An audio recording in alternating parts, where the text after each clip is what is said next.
બનાસકાંઠા જિલ્લામાં કમોસમી વરસાદને કારણે ખેડૂતોને મોટું નુકસાન પહોંચ્યું છે।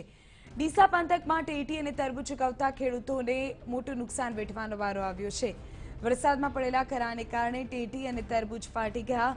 ડીસા પંથકમાં મોટા પ્રમાણમાં તરબૂચ અને ટેટીનું વાવેતર થાય છે। બનાસકાંઠામાં મોટા પ્રમાણમાં નુકસાન થયું છે। શક્કર, ટેટી અને તરબૂચનું ત્યાં મોટા પ્રમાણમાં વાવેતર થાય છે, ત્યારે કરા પડવાને કારણે જે ખેતરમાં રહેલો પાક છે તેમને નુકસાન પહોંચ્યું છે। ખેડૂતો અત્યારે એના માટે મદદ પણ માંગી રહ્યા છે।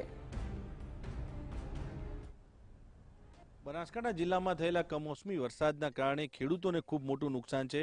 ખાસ કરીને ટેટી અને તરબૂચ પકવતા ખેડૂતોનો જે પાક હતો તે નિષ્ફળ ગયો છે। આપણી સાથે અત્યારે ખેડૂતો છે, તેમની સાથે વાત કરશું કે આખરે આ કમોસમી વરસાદના કારણે તેમને કેટલું નુકસાન છે। આપ જણાવો, ખાસ કરીને કમોસમી વરસાદ અને કરાથી કેટલું નુકસાન? આ કરા પડવાથી તરબૂચમાં સીધા જેમ કે કરા પડવા તરબૂચને ટેટી ફાટી ગયા છે। મારે 25 થી 30 વીઘામાં વાવેતર હતું, લગભગ 30 લાખનું નુકસાન છે। બનાસકાંઠા પંથકની વાત કરીએ તો લગભગ 200 થી 300 કરોડ જેટલું નુકસાન થયેલ છે અને બધા જ જે ટેટીના વેલડા છે એ ભારે નુકસાન થઈ ગયેલું છે અને ખેડૂતોની હાલત કફોડી બની ગયેલ છે। તો ખેડૂતોની હાલત કમોસમી વરસાદના કારણે કફોડી છે। આપ જણાવો, ખાસ કરીને આપનો જે પાક હતો તે નિષ્ફળ ગયો છે, કેવી મુશ્કેલી? સાહેબ, મુશ્કેલીનો કોઈ પાર નથી। કરા સાથે ધોધમાર પવન અને વરસાદ પડવાથી વેલામાંથી બધી ટેટીન તરબૂચ છૂટા થઈ ગયા છે અને ડાયરેક્ટ કરા પડવાથી ફાટી ગયા છે બધા અને ખૂબ મોટું નુકસાન છે।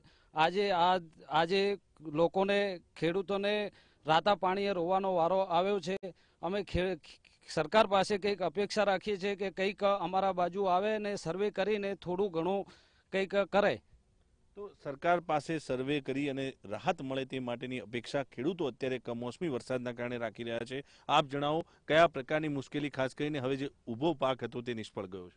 અત્યારે બધા ખેડૂતો અત્યારે નોર્મલ રિલેટિવ માની રહ્યા છે। અત્યારે હમણાં એકરની અંદર 30 થી 35 હજાર રૂપિયાનો ખર્ચો કરી બેઠા છે ને અત્યારે એક રૂપિયો પણ ઉપજે એવું નથી।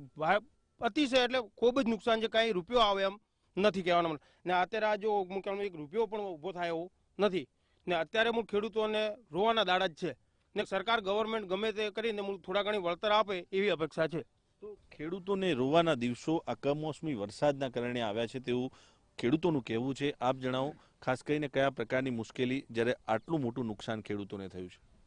હા, તો આપ જોઈ શકો છો કે અગાઉ પણ જે સિઝન હતી એની અંદર બટાકાઓને વરસાદ નહોતો, એના કારણે નુકસાન છે। બટાકાઓની મંદીના કારણે પણ બહુ ભયંકર નુકસાન થયેલું છે આ વાસીઓને। અને અત્યારે પણ જે ખેડૂતની એક અપેક્ષા માત્ર આ જે ડીસા તાલુકાની અંદર ટેટી અને તરબૂચ પર મંડાયેલી હતી, ખેડૂતને આશાઓ હતી કે આમાંથી જ આપણે કંઈક કમાણી કરીશું અને કોકના નુકસાનને જે માગતાઓની ભરપાઈ કરીશું। પણ કુદરત પણ આજે રૂઠી છે કે એમના ઉપર, અમારા ઉપર, ખેડૂત ઉપર આજે એક વેલડો રહ્યો નથી, ટેટી રહી નથી। અત્યારે હું સરકાર જોડે થોડીક ખેડૂતો વતી વિનંતી કરું છું કે ખેડૂતનું ધ્યાન આપે। આ લોકસભાની ચૂંટણીઓ ચાલુ છે, એ ચૂંટણીઓ પતે, જે બી સરકાર બને ખેડૂતનો સર્વે કરાવે, થોડુંક ખેડૂતોને કોઈક સહાય આપે।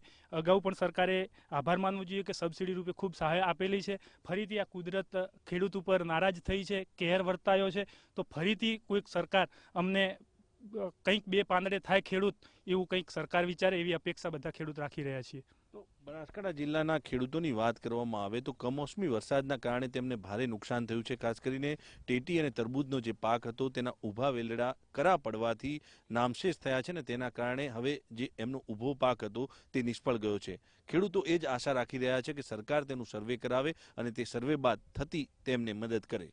કેમેરામેન મનોજ ગોહિલ સાથે કુલદીપ પરમાર, TV9।